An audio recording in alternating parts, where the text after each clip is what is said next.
அர்ஜுன் இந்திரபிரஸ்தல இருந்து வெளியில வந்து 12 வருஷம் முடிய போகுது. இப்ப அவரு துவாரகாக்குள்ள என்டர் ஆகுறாரு. துவாரகாக்குள்ள என்ட்ரான உடனே கிருஷ்ணா அர்ஜுனை ரிசீவ் பண்ணி துவாரகா முழுசா சுத்தி காட்டுறாரு.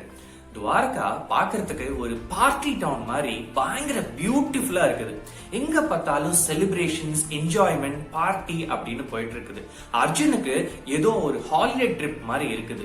இந்த டைம்ல தான் கிருஷ்ணா அர்ஜுனை கூப்பிட்டுக்கிட்டு துவாரகால இருக்கிற ரொம்ப முக்கியமான மெம்பர்ஸ் எல்லாருக்கும் இன்ட்ரோடியூஸ் பண்ணி வைக்கிறாரு. அர்ஜுனுக்கு நல்லாவே புரியுது, கிருஷ்ணாவும் கிருஷ்ணாவோட பிரதர் பல்ராமும் இந்த ஊரு துவாரகா பாலிடிக்ஸ்ல ஒரு முக்கியமான பொறுப்புல இருக்கிறாங்க அப்படிங்கறத புரிஞ்சுக்க முடியுது. ஒரு நாள் கிருஷ்ணா அர்ஜுன தன்னோட பேலஸ்க்கு கூட்டு போயிட்டு இங்க இருக்கிற பாதி யாதவாஸ்க்கு துரியோதன ரொம்ப பிடிக்கும்னு சொல்றாரு.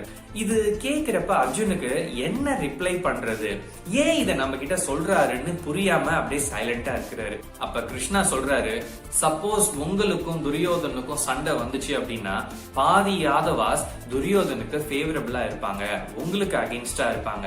சோ நீங்க இந்த யாதவா மக்கள் உங்களுக்கு அகைன்ஸ்டா வரக்கூடாது அப்படின்னா இங்க இருக்கிற யாதவா பொண்ணை நீங்க கல்யாணம் பண்ணணும்னு சொல்றாரு.